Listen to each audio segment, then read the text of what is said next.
안녕하세요. 저는 30대 후반 여자입니다. 여러분, 잘생기고 돈 많은 남자 좋아하시나요? 제가 바로 그런 대단한 남자와 결혼한 여자입니다. 벤츠인 줄만 알았던 그 남자와의 결혼 생활은 제 인생을 하드코어로 만들어버렸는데요. 기가 막히고 코가 막힌 제 결혼 생활과 힘들었던 만큼 더 행복해진 그 이후의 이야기를 들려드리고자 사연 보내게 됐습니다. 저희 아빠는 의사였어요. 저는 아빠 얼굴을 본 적이 없습니다. 제가 태어나자마자 교통사고로 돌아가셨거든요.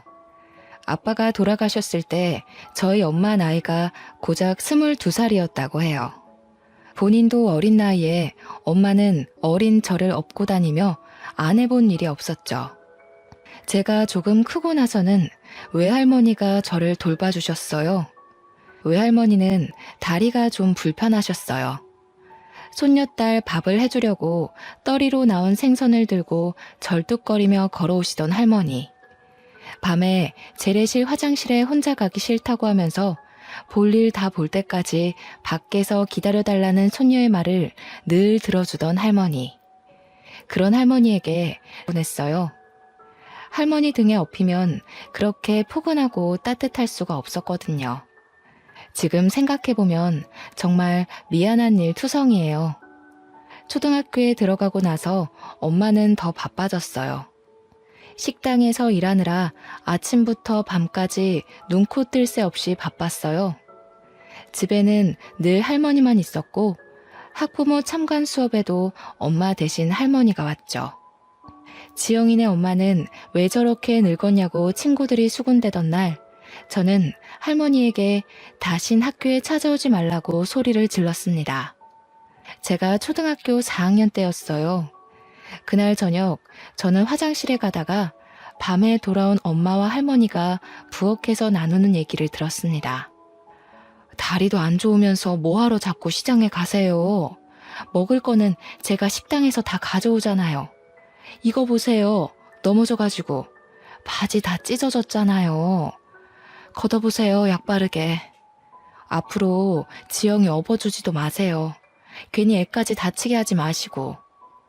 혼자 화장실에 앉아있다는 게 무섭다는 것도 있고 오줌을 누면서 훌쩍훌쩍 울었던 기억이 납니다.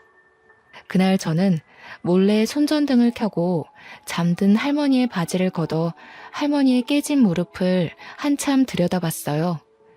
그러면서도 할머니한테는 학교에 찾아오면 절대 안 된다고 우겼죠. 몇 달 뒤에 할머니는 얼음판에서 미끄러져 골반뼈가 부러졌어요. 뼈가 붙지 않아 몇 달 동안 고생하시더니 결국 다음 해에 돌아가시고 말았습니다. 할머니가 돌아가시기 전 TV 프로그램에 나오는 가족들이 둘러앉아서 배를 맛있게 깎아먹고 있었는데 할머니가 그걸 유심히 쳐다보시더라고요. 할머니, 저거 먹고 싶어? 할머니가 고개를 끄덕였어요. 저는 제 수중에 있던 몇백 원을 들고 시장으로 뛰어갔어요. 그런데 아무리 돌아다녀도 배를 찾을 수가 없었어요. 2월이었으니 배가 있을 리가 없었죠. 결국 저는 빈손을 호호 불며 집으로 돌아갔어요. 할머니는 추워서 제 곱은 손을 가져다 자기가 깔고 있는 요 안에 넣어주셨습니다. 할머니는 결국 배를 못 드시고 돌아가셨어요. 그 뒤로 저는 배를 잘 못 먹게 됐어요. 배만 보면 가슴이 아프더라고요. 나이가 조금씩 들수록 할머니 생각이 조금씩 더 났습니다. 제가 고등학교 1학년 되던 해에 저희가 새들어 살던 옆집에 할머니랑 손자가 들어와 살게 됐습니다. 옆집 할머니는 혼자서 손자를 키우고 계셨어요. 엄마 말로는 그 할머니 아들, 그러니까 그 집 남자애네 아빠도 의사였다고 했어요. 옆집 할머니 손자는 9살이었는데 말수도 적고 낯을 많이 가렸어요. 할머니네랑 저희는 금방 가까워졌어요.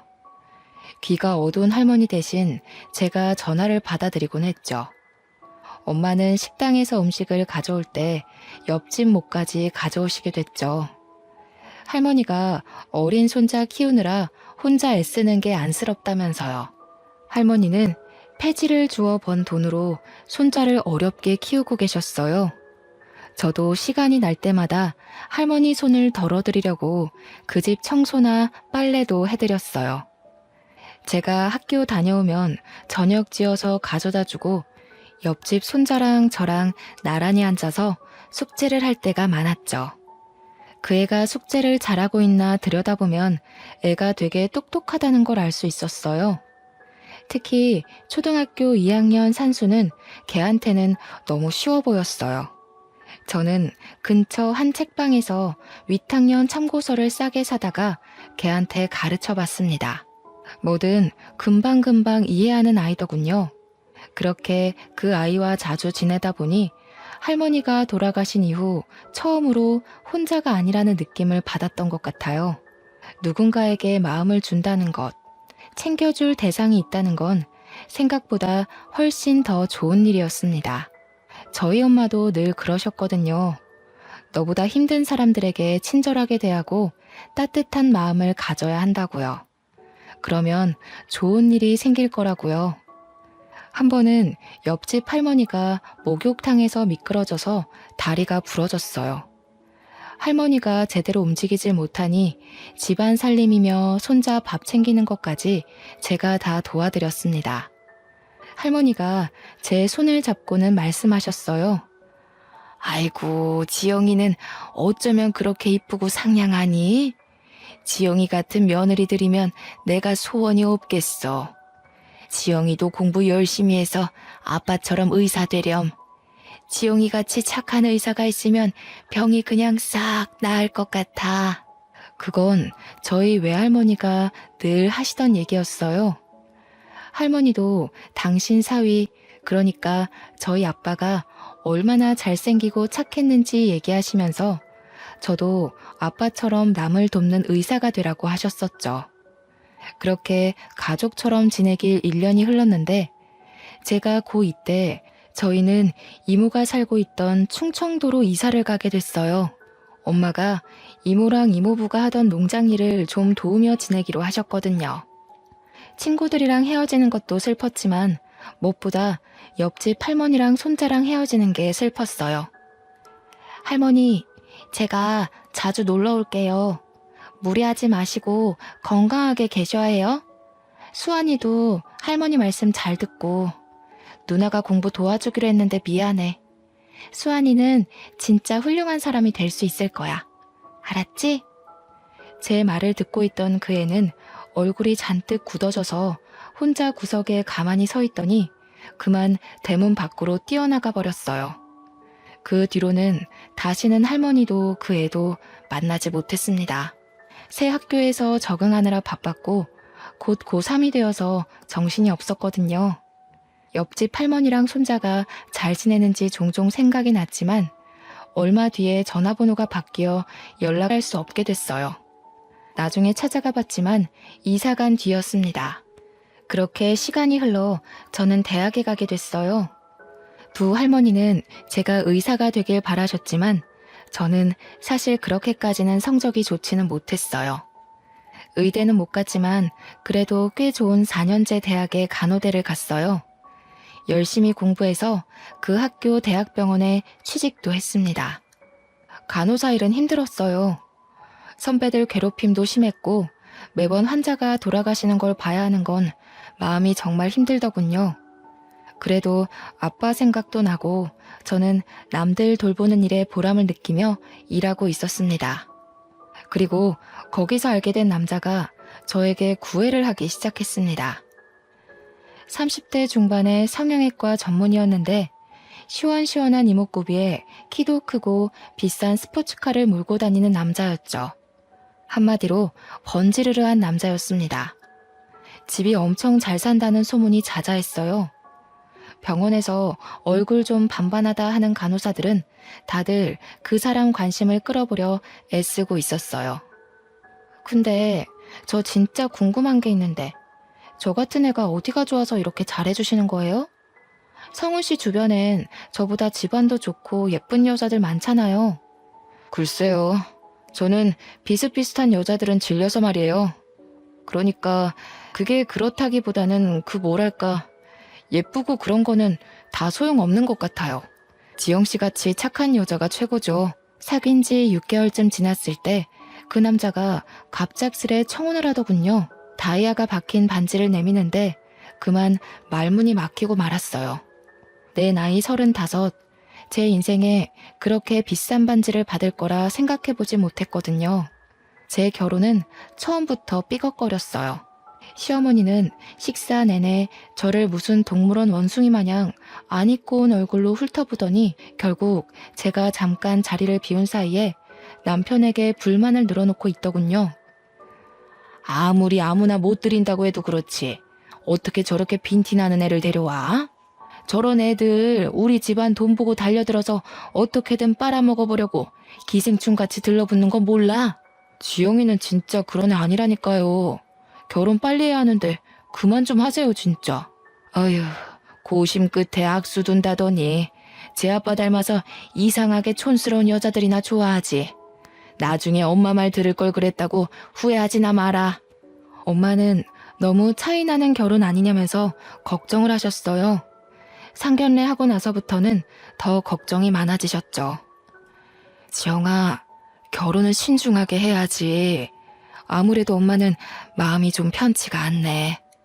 네 신랑도 그렇고 너무 잘난 집안인 것 같아. 우리 이쁜 딸 괜히 그 집안 사람들 등살에 속 썩는 거 아닌지. 너무 걱정하지 마세요. 부자들은 원래 자기 집에 누구 들일 때 깐깐하잖아요. 제가 들어가서 잘하면 생각이 바뀌실 거예요. 나 원래 어른들한테 이쁨 받는 스타일이잖아. 뭐가 그리 급했는지 남편 성화에 결혼은 번갯불에 콩 구워 먹듯 이루어졌어요.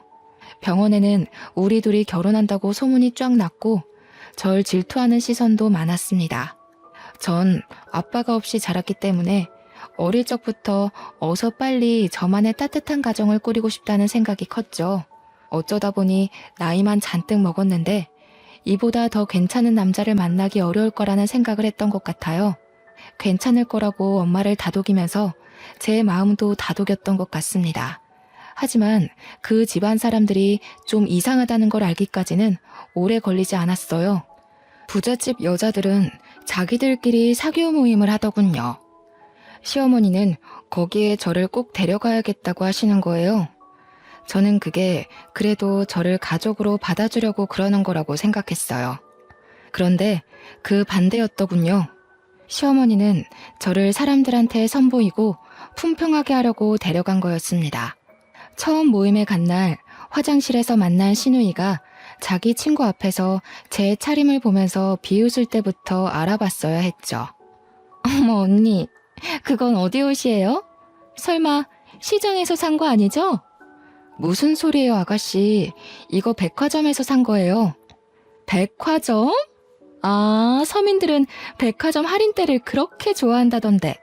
그거 다 팔다 남은 거 파는 거잖아요. 설마 그런 데서 산 거예요? 하기는 오빠는 대체 자기 와이프 제대로 된 옷 하나 안 사주고 뭐한대? 야, 너 왜 그래? 자존심 센 너네 엄마가 어른이 다 챙겨서 데려오셨으려고. 야, 우리 엄마가 어떤 분이신데 며느리 옷까지 챙겨서 데려와? 우리 엄마는 아주 철두철미한 분이라고. 세상에 공짜가 어딨냐 이거지. 사실 맞는 말이잖아. 우리한테도 절대로 뭘 공짜로 안 주는 분인데 오빠가 그런 것까지 닮았나? 쪽팔리게 와이프를 저렇게 다니게 하면 어떡해. 너무 심한 말을 들으니까 오히려 말이 잘 안 나오더군요. 저는 얼굴이 화끈해진 채로 식사 자리로 갔어요. 어머, 피부 좋은 것 좀 봐. 성훈이가 만나던 여자들이랑은 뭐랄까 종류가 완전히 다르네.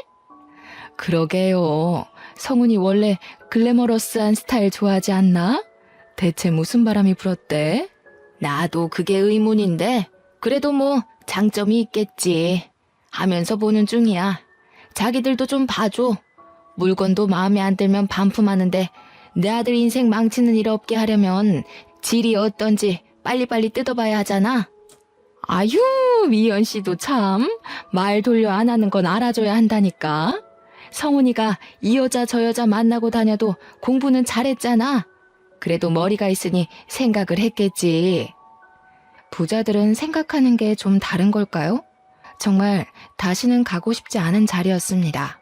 남편과 사는 고급 맨션은 보기에나 번쩍번쩍하지 살기에 좋은 곳은 아니었습니다. 숨이 막히는 곳이었죠. 소박하지만 마당에 꽃도 키우고 상추도 키우며 마당에 앉아 가족들이랑 이웃이랑 도란도란 이야기를 나눌 수 있던 옛날 집이 그리웠어요. 결혼한 지 채 2달도 되지 않아 남편은 밥 먹듯 외박을 하기 시작했습니다. 외박을 하지 않는 날이면 술 냄새를 잔뜩 풍기고 새벽에 들어오기가 일쑤였죠. 어디 갔다 왔냐고 물어보면 하는 말이 인생의 즐거움을 찾으러 갔다 왔다나요? 그 사람이 말하는 즐거움이라는 게 뭔지 아는데도 오랜 시간이 걸리지 않았죠. 여자 향수 냄새를 잔뜩 묻히고 오기가 일쑤였으니까요. 하루는 금방 온다고 해놓고 안 오길래 새벽에 지하주차장에서 기다리고 있었어요. 남편 차가 들어오길래 반가운 마음에 가까이 가려는데 웬 여자가 술에 취해 몸도 못 가누는 남편을 부축해서 내리더군요. 전 주차장에 서서 굳어버렸습니다. 후들후들 떨리는 다리에 겨우 힘을 주고 집에 들어갔더니 남편은 소파에 널브러져 있더군요. 남편 주머니에서 핸드폰을 꺼내 열어봤어요. 미진이, 희영이니 하는 수많은 여자들과 전화와 문자를 주고받은 걸 보고 할 말을 잃었어요. 그날 뜬 눈으로 밤을 지새웠습니다. 저번에 그 여자는 누구야? 당신 새벽에 온 날 옆에 웬 여자가 같이 왔던데? 언제? 새벽에 들어온 날이 하도 많아서 모르겠는데. 안 들어온 날이 더 많던가? 집이 너무 지루해서 말이야. 오고 싶어야 말이지. 지루해서 그렇게 이 여자 저 여자 건드린다는 거야? 누구 말하는 거지? 왜? 안 돼? 그러니까 당신이 좀 안 지루하지 그랬어.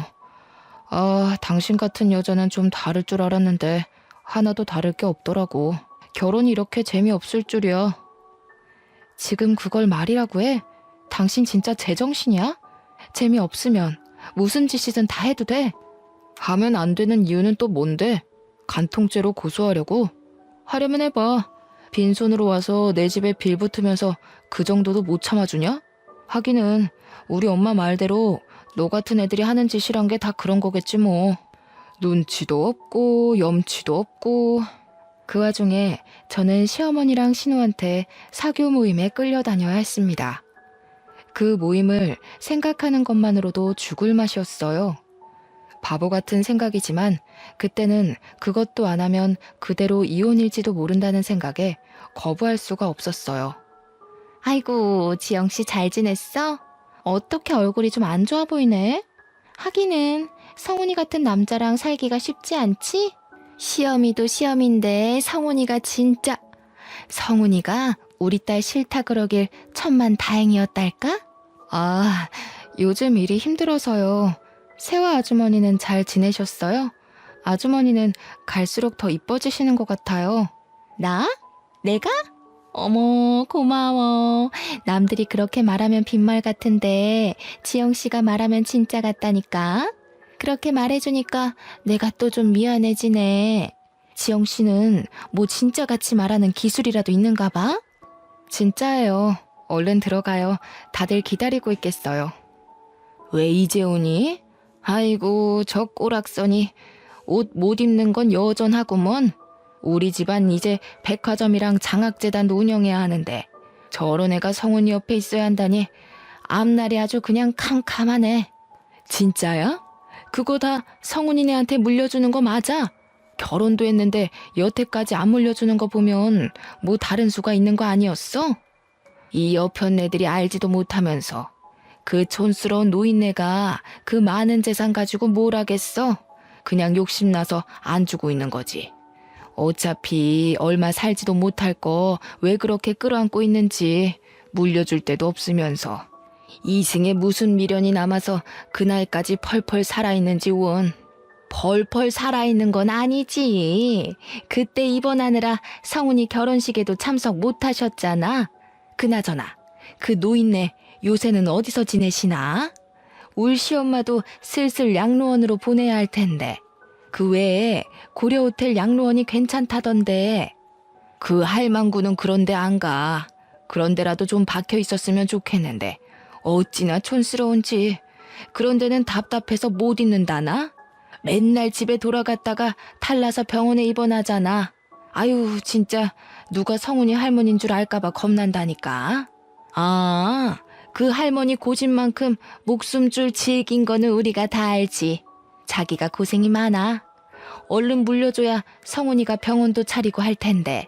뭐 90이 다 된 할망구가 버티면 얼마나 버티겠어. 우리는 그냥 조금만 기다리면 좋은 날이 오겠거니 하면서 참고 견디고 있어. 문제는 얘지. 도대체 언제까지 저렇게 촌스러울 건지 원. 에이, 왜 그래. 지영이같이 자연스러운 애들이 진짜 이쁜 거지. 솔직히 성훈이가 만나던 여자들 다 성형빨이었잖아. 자연스럽긴 개뿔이 자연스러워. 요즘엔 빈티나고 촌스러운 걸 자연스럽다고 하나 보지? 왜? 네 딸 못생겼다고 성훈이가 퇴짜 놓은 게 아직도 분한가 봐? 솔직히 말이 나왔으니까 말이지.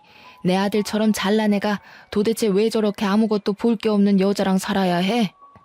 그 사람들 틈에 있다가는 저까지 정신이 이상해지는 거 아닌가 싶더군요. 저는 그래도 병원에서는 이성을 잃지 않으려고 노력했어요. 교대 근무를 하면서 환자들한테 시달리다 보면 간호사들도 힘들고 짜증이 나기 마련이거든요. 저는 엄마의 가르침대로 절대 환자들에게 짜증내지 않고 친절하게 대했어요. 제가 아무리 힘들어도 아픈 건 환자들이니까요. 어느 날 같은 병원에서 일하는 간호사 친구가 저를 찾아왔어요. 밥을 하나도 안 먹는 환자가 있다면서요. 우리과 간호사들 다 포기했어. 네가 할머니들한테 잘하잖니? 한번 얘기 좀 해봐. 저러다 돌아가시겠어. 가봤더니 비쩍 마른 할머니 한 분이 계시더군요. 다리가 부러지셨는데 입맛이 없다면서 하루에 한 끼도 제대로 안 드신다는 거였어요. 저는 어릴 때 저희 할머니가 다쳐서 누워 계셨던 모습이 생각나서 마음이 찡했어요. 할머니 손을 잡고 왜 밥을 안 드시냐고 물어봐도 할머니는 대답을 안 하셨어요. 걱정이 되어서 저는 하루에 2번씩 할머니를 찾아갔어요.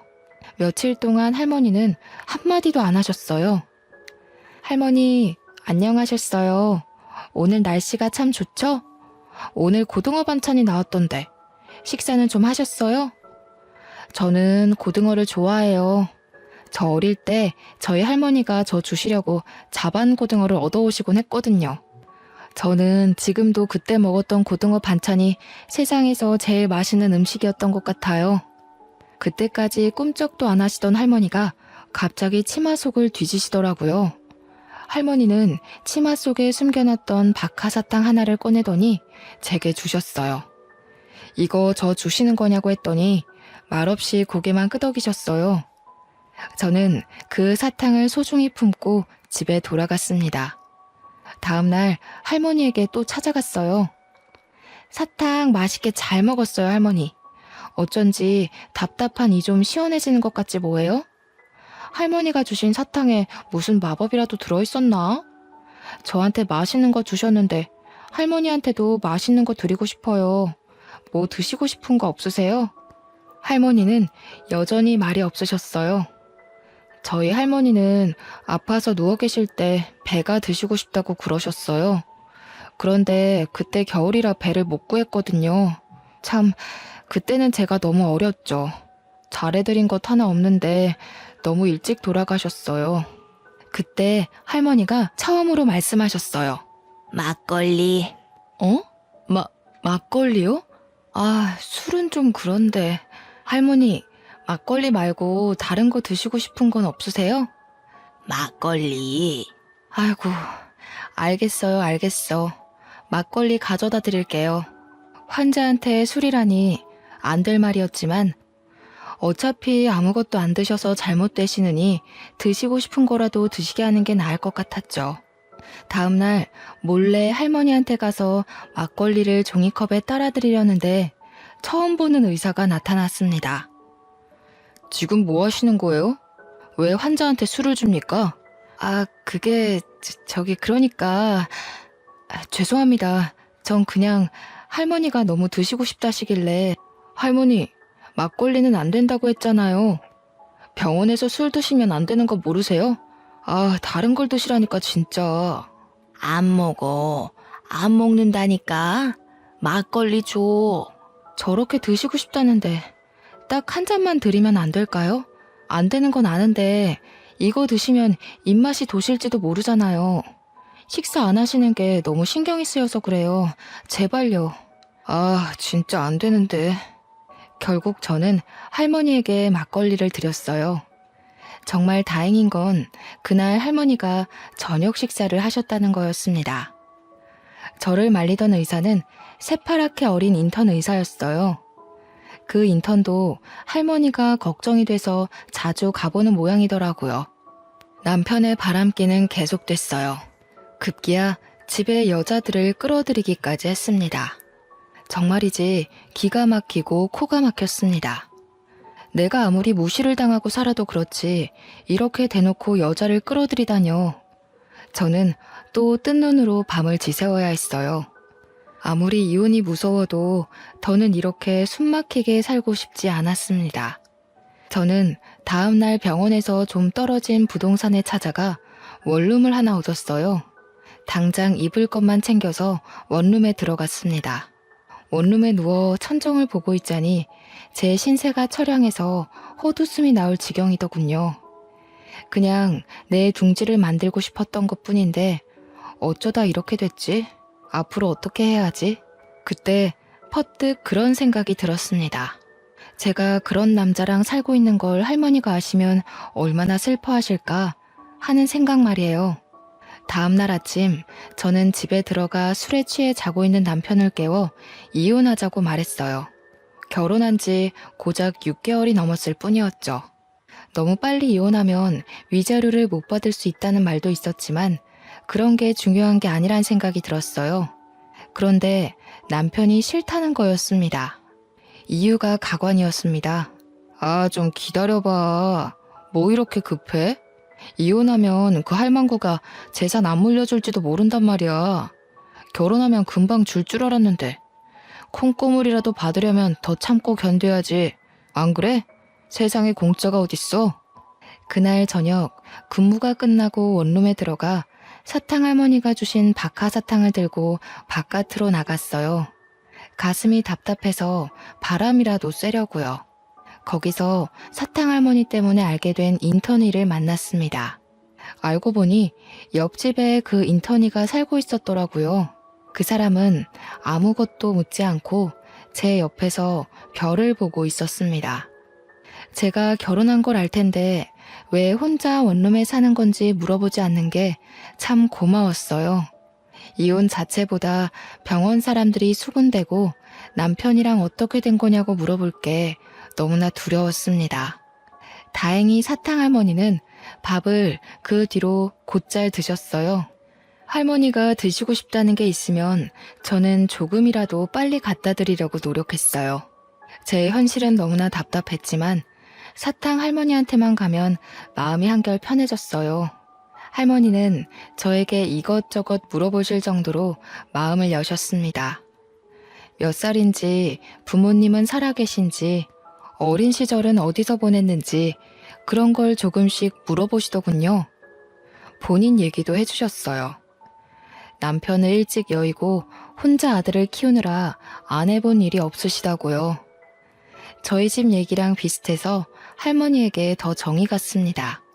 나이 드셔서라도 좀 편하게 사시면 좋을 텐데 보니까 찾아오는 식구 하나 없는 게 좀 안쓰러웠죠. 인턴이도 그렇게 생각하는지 제가 누구 찾아온 사람 없냐고 물어보니까 없었다고 하면서 한숨을 쉬더군요. 어느 날 집 앞에 밤바람을 쐬러 갔다가 그 인턴이를 또 만났어요. 한참을 가만히 별을 보며 있다가 그의 이야기를 듣게 됐습니다. 인턴이도 어릴 적 부모님이 돌아가셔서 할머니가 키워주셨다고 했어요. 알고 보니까 그 사람도 할머니가 그리워서 사탕 할머니를 자주 찾아가는 거였습니다. 할머니가 그리울 때마다 별을 봐요. 할머니가 저한테 아빠처럼 의사가 되라고 자주 말씀하셨거든요. 그런데 의대 합격하기 전에 돌아가셨어요. 의사 가운 입은 모습 꼭 보여드리고 싶었는데. 그 사람 옆에서 별을 보고 있으려니 어쩐지 혼자가 아니라는 기분이 들었습니다. 평화는 오래가지 않았어요. 며칠 뒤 병원에서 저는 남편이 갓 들어온 어린 간호사를 데리고 약품 창고로 들어가는 걸 목격하고 말았습니다. 남들 시선도 시선이지만 어린 간호사가 제 남편에게 잘못 놀아날지도 모른다는 생각에 말려야 할 것 같았어요. 문을 벌컥 열었습니다. 여기서 뭐 하는 거야? 남들 보면 어쩌려고. 진짜 사람들한테 망신당해야 속이 시원하겠어?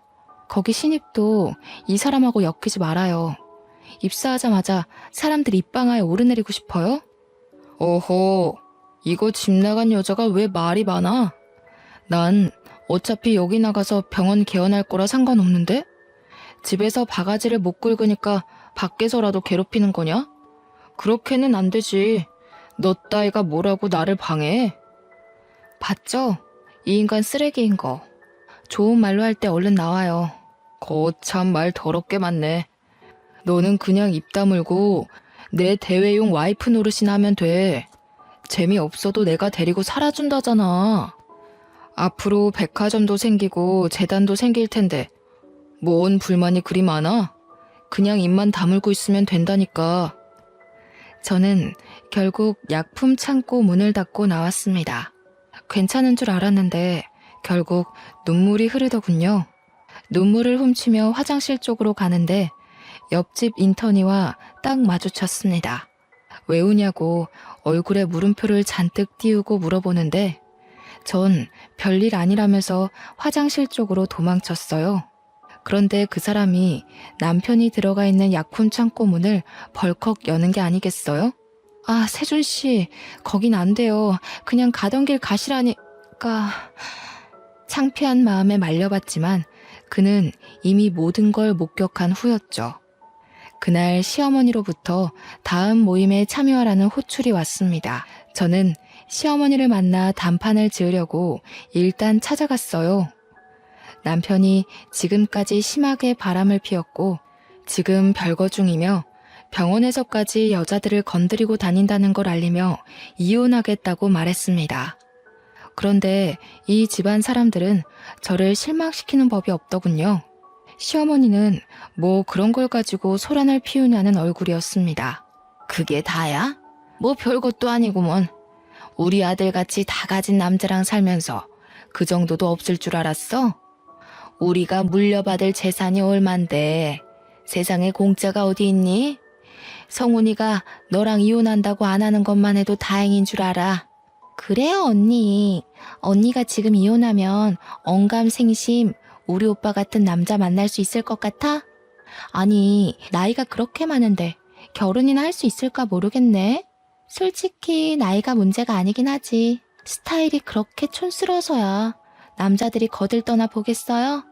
이혼이야 소송하면 되지만 솔직히 전 그 모든 걸 감당할 자신이 아직도 없었어요. 다음날 답답한 마음을 안고 사탕할머니를 찾아갔습니다. 그동안 사탕할머니는 뼈가 무사히 붙어 내일이면 퇴원을 하게 되었어요. 할머니가 무사히 나와서 정말 다행이에요. 그러니까 밥 잘 드셔야 한다고 했죠? 그래도 살도 좀 붙으시고 한결 좋아지셨어요. 할머니 퇴원 기념으로 제가 소원 하나 들어드리고 싶은데 혹시 바라는 거 있으세요? 네 남편이 이 병원 의사 조성훈이야? 그 엄마가 강남타워 사는 김미연이고 맞지? 네, 맞아요. 아이고, 우리 할머니는 귀도 밝으시네. 어떻게 그걸 다 하셨대? 하긴 사람들이 어지간히 떠들죠. 귀가 밝으신 거 보니까 밥도 많이 드실 수 있겠다. 밥 많이 먹어야 퇴원시켜드려요. 얼른 하세요. 그 인간 아주 인간 말종이지? 같이 살기 아주 더럽지? 말종도 그런 말종이 없지? 시엠이랑 해가지고 시동생도 아주 싹퉁머리를 밥 말아 먹었지? 아니, 그걸 어떻게... 아니에요, 할머니. 저희 남편이 얼마나 저를 아껴주는데요. 그날 사탕 할머니는 목욕탕에 가고 싶다고 하셨어요. 동네 목욕탕에 가고 싶으시다고 그게 소원이라고 하셨습니다. 인턴의 세준 씨의 도움을 받아서 할머니를 모시고 가까운 목욕탕으로 갔어요. 저희 할머니를 씻어드리는 심정으로 구석구석 씻어드렸습니다. 오히려 제가 한을 푸는 느낌이었어요. 목욕을 하고 나와서 우유를 하나 사드렸더니 할머니는 저한테 너는 소원이 없냐고 물으셔요. 저는 돌아가신 할머니가 보고 싶다고 했습니다. 제 소원은 돌아가신 할머니에게 배를 사드리는 거였으니까요. 사실은 제가 지금 이혼을 해야 할 것 같거든요. 정말 좋은 가정을 꾸릴 수 있을 줄 알았는데 제가 겉모습만 보고 단단히 착각한 거였어요. 결혼한 남자를 고를 때는 저희 엄마 말대로 신중하게 생각을 했어야 했는데 제가 정말 바보였어요. 그러게, 너 같은 애가 어쩌다 그런 인간 말종이랑 결혼을 했어? 엄마가 말릴 때 들었어야 했는데 이제 와서 이혼한다 그러면 엄마가 얼마나 속상해하실지. 저는 그렇다 쳐. 엄마가 속상해하실 거 생각하면 시어머니가 그 집 사람들이 저를 투명인간 취급해도 참아야 하는 거 아닌가 하는 생각이 들어요. 참긴 뭘 참아. 네가 무슨 열부라고 그딴 것들을 참고 있어? 이혼 그거 별거 아니여. 내가 살아보니까 말이여. 세상에 별일이랄 거 하나도 없어. 그저 자기 사람들하고 재밌게 살면 되는 거요. 네가 엄마 때문에 그런 놈이랑 이혼 못한다는 거 알면 네 엄마가 퍽이나 좋아하겠다. 할머니가 핀잔 주듯 말씀하시긴 했지만 그렇게라도 털어놓으니 마음이 한결 홀가분하고 할머니 말씀이 맞는다는 생각이 들었어요. 다음날 사탕 할머니한테 가보니 이미 태어나신 후였어요. 그런데 간호사 하나가 저한테 김양순 할머니가 전해주라고 했다면서 봉투 하나를 건네더군요. 봉투 안에는 A4 용지에 인쇄된 편지가 한 장, 그리고 유언장이 들어있었습니다. 변호사가 할머니 대신 작성한 편지와 유언장의 내용인 즉슨 저한테 유산의 반을 물려주겠다는 거였습니다. 지영이 보거라. 나는 내 나이 20도 안 되어 애 아빠를 먼저 보내고 안 해본 일이 없이 살았다. 열심히 하면 나라고 떵떵거리며 살지 못하리라는 법이 없으리라고 생각했어. 안 해본 일이 없었지. 닥치는 대로 일했단다. 결국 강남이 개발되기 전에 산 땅값이 어마어마하게 불어났고 나는 서울에 백화점을 갖게 되었단다. 부자가 되어 떵떵거리는 거 그게 그렇게 소원이었는데 그것도 별거 아니더구나. 남편을 일찍 보낸 것도 모자라 아들까지 일찍 보내고 나니 정말 사는 낙이 없었어. 돈이 아무리 많으면 뭐하겠니? 즐거운 일을 나눌 사람이 없는데 짧은 시간이었지만 너랑 세준이를 만나서 참 행복했단다. 내 증손주조차 내가 저 일하는 병원에 입원해도 창피하다고 한 번도 찾아오지 않았는데 너희들이 매일같이 찾아와줘서 얼마나 즐거웠는지 모른다. 특히 지영이 네 덕에 몇십 년 만에 사는 재미를 느껴봤다. 내 증손주가 네 남편 조성훈이다. 증손자 며느리인 줄 알았으면 진작에 말을 해줄걸. 우리 아들은 반듯한 애였는데 손자나 증손자가 왜 그 모양인지 모르겠다. 조성훈이라는 녀석 아무리 고쳐 쓰려고 해도 어려운 몹쓸놈인 거 내 속속들이 잘 알고 있다. 네가 그런 남편의 시애미까지 감당하느라 그동안 얼마나 고생이 많았니? 나는 갈 날이 얼마 남지 않았다. 가기 전에 이승에서 기쁨을 느낄 수 있게 해줘서 정말 고맙구나. 내 성희가 네가 당한 아픔에 조금이라도 위로가 되면 좋겠다. 유언장에 따르면 저뿐만 아니라 인턴의 세준 씨한테도 원룸 건물이 하나 주어졌습니다. 이게 무슨 자다가 하늘에서 떡이 떨어지는 소리일까요? 사탕 할머니가 남편의 증조 할머니였다니. 그것도 놀라운데 저한테 재산의 반을 주시겠다니 저희 엄마가 늘 남들한테 잘하면 자다가도 떡이 생긴다고 했는데 그게 이런 걸 말한 거였나 봅니다. 편지에는 재산의 나머지는 모두 기부하겠다는 내용도 있었습니다. 그러니까 내 남편 조성훈과 시어머니 김미연, 그리고 시누이 조성미까지 증조 할머니로부터 아무것도 받지 못한다는 거였죠. 그들은 받지도 않을 재산을 받을 걸 계산해 돈을 끌어다 쓰고 있었는데 큰일이 난 거였죠. 대학병원 탈출한다고 노래를 부르던 남편은 대출을 내서 병원을 꾸려 이제 개업만 앞둔 상황이었습니다. 남편은 결국 다 차려놓은 병원을 몽땅 빚으로 떠안게 되었습니다. 돈도 돈이지만 의사 면허를 잃었거든요. 남편이 약품 창고에 들락거리는 걸 이상하게 생각한 인턴의 세준 씨가 남편이 마취약품을 몰래 빼돌린다는 사실을 알게 됐고, 조사 끝에 남편이 그 약품들을 각성제 등의 용도로 엄청나게 복용하고 있다는 것이 밝혀졌습니다. 어쩐지 그 인간 하는 짓이 정상은 아니긴 했죠. 저는 세준 씨에게 감사 인사라도 해야 할 것 같아서 음료수를 들고 세준 씨 집 앞으로 갔어요. 초인종을 누를까 하다가 그냥 음료수만 두고 오려는데 문이 열리고 세준 씨가 나왔습니다. 고마웠다고 인사라도 하려고 왔어요. 이제 자주 못 뵐 것 같아서. 절 위해서 하신 일은 아니겠지만 덕분에 남편한테서 벗어날 수 있게 된 것 같아요. 세준 씨도 부모님 없이 어렵게 큰 것 같던데. 할머니가 세준 씨 것도 남겨주셔서 다행이에요. 저한테 다 주시긴 했지만. 받을만 하니까 주셨죠. 지영 씨는 받을 자격 있어요. 제가 그걸 다 어디다 쓴다고 저한테 그렇게 큰 돈을 물려주셨는지.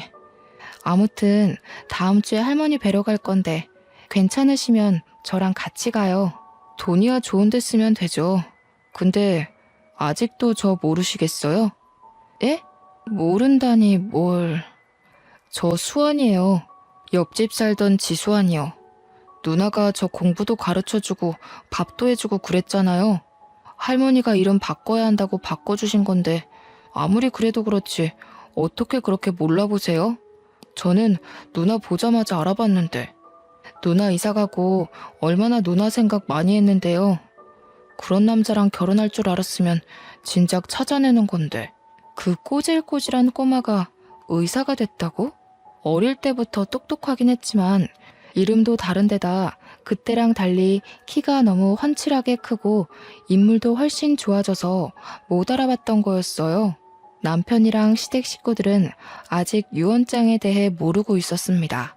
그 주에 저는 시어머니가 저를 짓밟기 위해 데리고 다녔던 그 사교 모임에 제 발로 나갔습니다. 지영씨, 미연씨가 그러는데 지영씨가 바람 피워서 이혼하게 됐다면서? 그게 사실이야? 아무리 봐도 지영씨가 그럴 사람이 아닌 것 같아서 말이야. 미연씨가 거짓말한 거지? 하긴 그 여자 거짓말이야. 하루 이틀 들은 게 아니니까. 저는 들어가자마자 유언장 사본을 시어머니에게 던져버렸습니다. 바람을 피우긴 누가 피워요? 당신 아들이 쓰레기의 망난이라서 이 여자 저 여자 건드리고 다니고 병원 약까지 빼돌려서 마약놀이 하다가 의사면허 정지당한 거잖아. 이제야 내가 맘 편히 이혼할 수 있게 됐는데 쓰레기 같은 아들이 한 짓을 나한테 떠넘겨? 뭐야, 이게 병원에서 잡돌이에서 내 아들 앞길을 막더니 여기까지 와서 뭐라고? 당신 아들이 망나니인 게 내 잘못이야? 당신이 잘못 키운 탓이지. 어떡해요? 당신 집안 사람들이 그렇게 자랑하던 그 백화점이니 재단이니 하나도 못 받게 되셨어요. 그거 한번 잘 읽어보세요. 그 재산들이 다 누구한테 가는지, 그 집안 사람들이 왜 유산 받을 자격이 없는지는 제가 잘 설명해 드릴 수 있고요. 뭐? 그게 무슨 재산을 못 받게 됐다니 그게 무슨 소리야? 니까짓게 그런 걸 어떻게 알아? 응? 내 아들 앞길 막는 것도 모자라서 재산까지 가로챈다는 거야? 니 처녀는 그냥. 시어머니가 일어나 제 뺨을 때리려 하는데 사교 모임 사람들이 다 같이 시어머니를 막았어요. 사람들이 시어머니를 끌고 나가 문 밖으로 밀어버렸습니다. 그리고 문을 잠가버렸어요. 시어머니가 문을 막 두드리면서 소리를 질렀습니다. 자기들이 나한테 어떻게 이럴 수 있어? 이러고도 후회 안 할 것 같아? 되게 시끄럽네 진짜. 진작에 끌어냈어야 하는 건데 저 품이 없는 소리 듣는 것도 하루 이틀이지 귀가 썩을 것 같았다니까. 맞아요, 맞아. 아유, 진짜 어찌나 천박한지. 우리가 어이없어서 어떻게 하나 보려고 어울려주는 것도 모르고 자기가 무슨 여왕님이라도 된 것처럼 굴잖아. 가진 것도 쥐뿔도 없는 게. 저는 받은 유산의 대부분을 사회에 환원했어요. 남들이 생각한 것처럼 병원을 그만두지도 않았죠. 저는 제 일을 좋아하거든요. 사탕할머니한테 재산보다 훨씬 더 좋은 선물을 받았거든요. 바로 지금의 남편 세준 씨입니다. 어릴 적 제가 이사 간다고 잔뜩 골이 나서 집 밖으로 뛰쳐나가던 소년 수환이는 18년이 지나 신경외과 의사가 되어 제 앞에 나타났고 제 남편이 되었습니다. 제가 어린 남자랑 결혼한다는 소문이 돌자 남편은 집 앞에 와서 문을 두드리며 자기가 잘못했다고 한 번만 봐달라고 빌다가 경찰에게 잡혀갔어요. 저희 부부는 마당이 있는 집을 사서 저희 엄마와 사탕할머니를 모시고 와서 함께 살았습니다. 딸도 하나 낳았고 저희가 그렇게 그리워하던 사람 사는 재미를 실컷 느끼면서 살고 있습니다. 사탕할머니가 몇 년 후 돌아가셨지만 돌아가시기 전까지 저희와 즐거운 추억을 많이 쌓으셨어요. 제 이야기는 여기까지입니다. 정말 힘든 일도 많았지만 저희 엄마 가르침대로 늘 좋은 마음을 잃지 않으려 노력했더니 인생이 180도 바뀌었습니다. 제 이야기를 들어주신 여러분들께도 쨍하고 볕들듯이 좋은 일들이 생기길 바랄게요. 감사합니다.